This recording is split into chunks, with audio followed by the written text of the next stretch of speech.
numberless are the pains I bear. My people, sick to the core, and in my mind I find no sword to ward it off.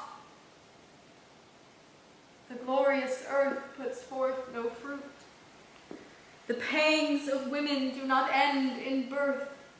You may see now one, now another, like a bird on the wing, faster than resistless fire, speed off to the shore of the western god. The city, perishing, loses count of her dead. Her sons, unpitied, no one to lament them, strew the ground to breed, yet still more death. Young wives and gray-haired mothers huddle at the altars, groaning, crying to be freed of pain. The paean blazes to the sounds of voices keening. Oh! Against all this, golden daughter of Zeus, send us protection. And may savage Ares, armed with no armor but with cries clashing around me and charging, scorching me, turn in retreat and run far from my country, sped on the breeze to the great chamber of Amphitrite, or to the waves of Thrace which brook no anchoring. For what the night fails to kill falls by his hand next day. Him, O Father Zeus, master of fiery lightning, destroy with your thunderbolt! How gladly would I see from your bow strung with gold, Lycian Lord, an arrow invincible in our defense, and the fiery torches of Artemis with which she scours the mountains of Lycia. And I call on the god who binds his hair in gold and gives name to our land, Bacchus, to whom they cry, you lie, when wreathed in clusters, he leads the Maenads. Come, ablaze with fiery torches of pine, against the god who has no honor among the gods!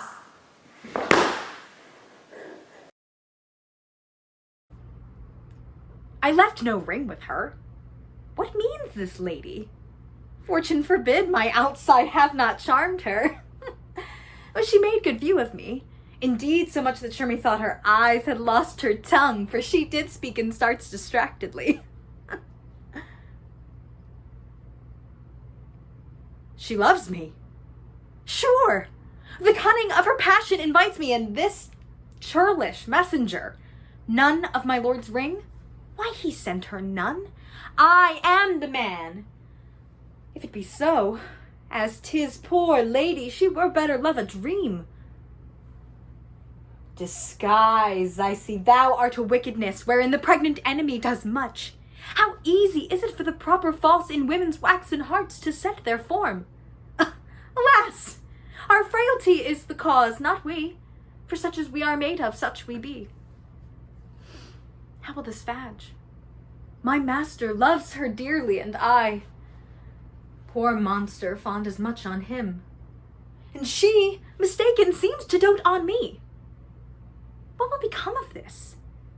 As I am man, my state is desperate for my master's love. As I am woman, now alas the day, what thriftless sigh shall poor Olivia breathe?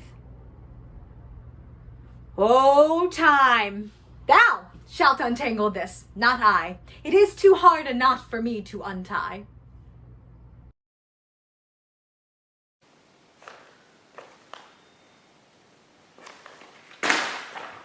Blow, winds, and crack your cheeks. Rage, blow, you cataracts and hurricanes spout till you have drenched our steeples, drowned your cocks. You, sulphurous and thought-executing fires, vaunt couriers of oak, cleaving thunderbolts, singe my white head. And thou, all shaking thunder, smite flat the thick rotundity of the world, crack nature's molds, all Germans spill at once, that make ingrateful man. Rumble thy belly full, spit, fire, spout,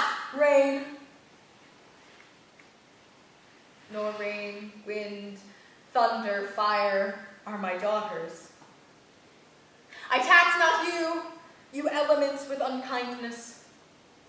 I never gave you kingdom, called you children. You owe me no subscription.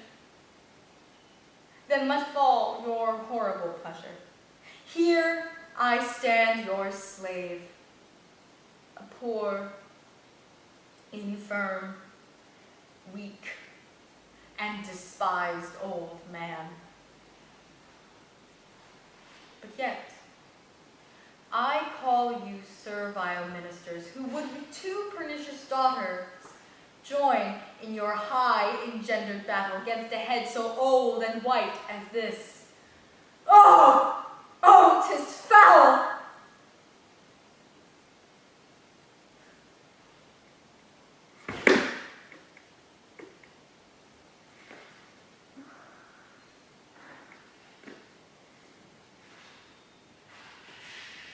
Let me alone. Wilt break my heart?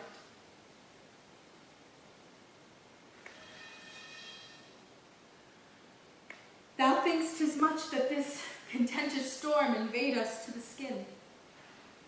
So 'tis to thee. But where the greater malady is fixed, the lesser is scarce felt. Thou'lt shun a bear, but if thy flight lay towards the roaring sea, thou'lt meet the bear in the mouth. When the mind's free, the body's delicate.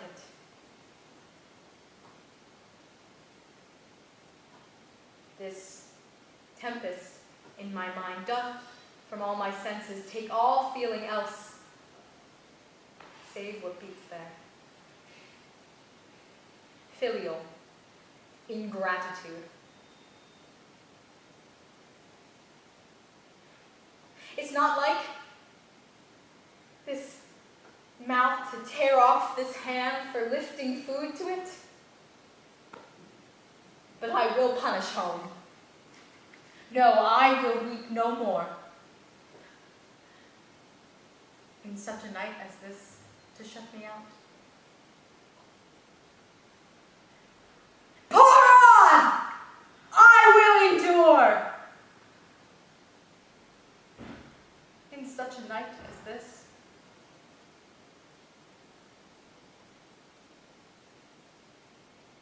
Oh, Regan, Goneril,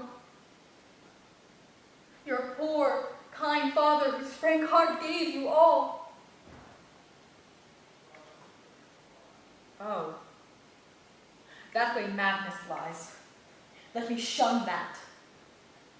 No more of that.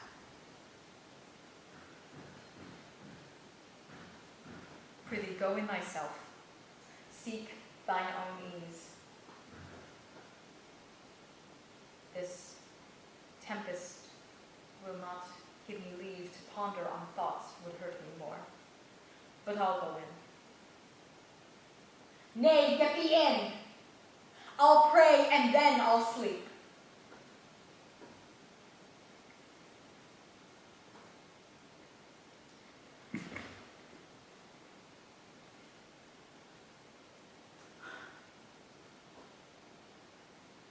Poor naked wretches, wheresoe'er you are that bind the pelting of this pitiless storm, how will your houseless heads and unfed sides, your looped and windowed raggedness defend you from seasons such as this?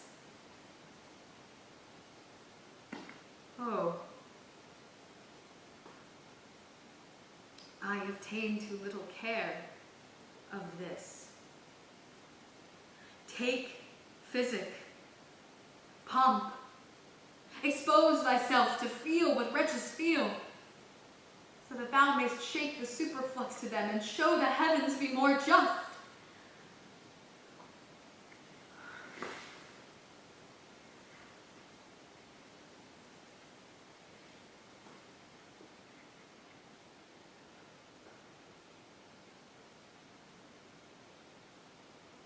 Where have I been? Where am I?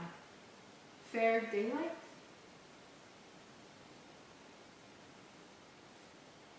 am mightily abused. I should e'en die of pity to see another thus. I know not what to say. I would not swear these are my hands. But let me see. I feel that pinprick. Would I were assured of my condition.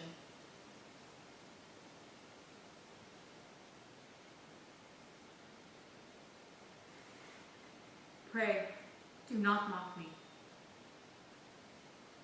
I am a very foolish and fond old man, 80 and upwards, not an hour more nor less. And to deal plainly, I fear I am not in my perfect mind. Methinks I should know you and know this man, yet I am doubtful, for I am mainly ignorant of what place this is, and all the skill I have remembers not these garments, nor I know not where I lodged last night. Do not laugh at me.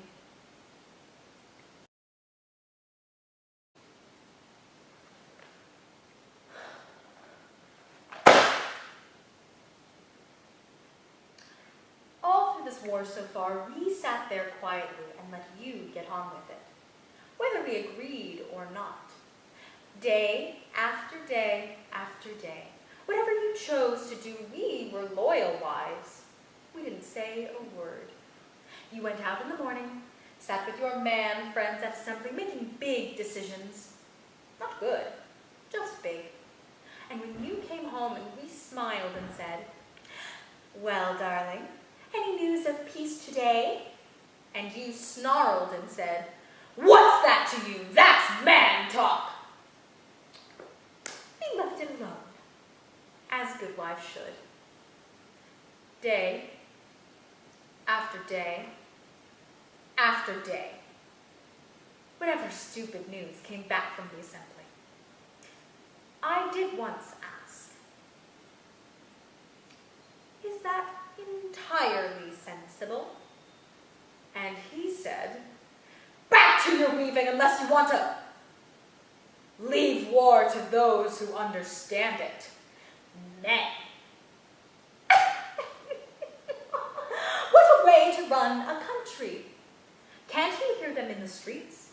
"It's bad out there. We're running out of manpower." Dear, oh dear. The solution's obvious. Woman power. And there's no time to waste. That's why we're here. It's your turn to listen and ours to talk. Peace may just be women's business after all. It won't be hard, as long as they're ready to shake hands instead of going for one another's throats. But we'll soon see. Bring reconciliation. Handle them gently, like ladies, not rudely, roughly, like our husbands do. That's right, take them by the hands. Those are their hands. Now, fetch the Athenians. That's right, over here. They want their hands held too. Now, gentlemen, stand straight and listen.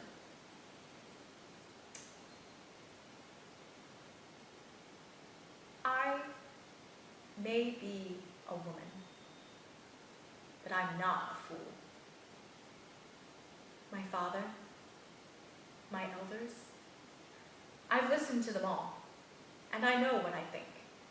It's this. You ought to be ashamed of yourselves, all of you. We're all Greek here.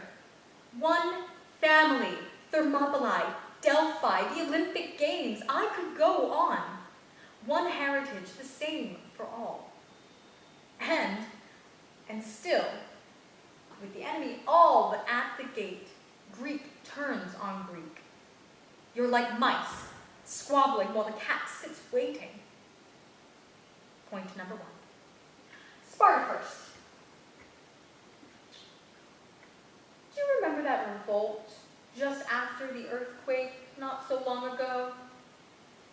The Messenian business? The trouble you were in? What was that ambassador's name? you sent up here for help? Pericles, bright red cloak, white face, begging for soldiers. And out we marched, Cimon, 4,000 men, saved Sparta and marched right back again. We did that for you. And what do you do for us? You plunder us. You invade us. Make war on family. Athenians next. You're just as bad. Have you forgotten Hippias? How he tried to sweep away democracy with a gang of thugs from Thessaly? Do you remember how the Spartans rode in with a rattle of shields, a storm of spears all over in a morning, rule of law preserved? That's what Sparta did.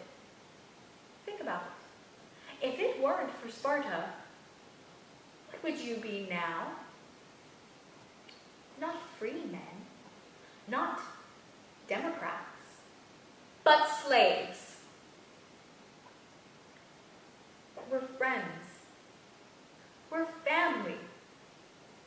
We owe each other.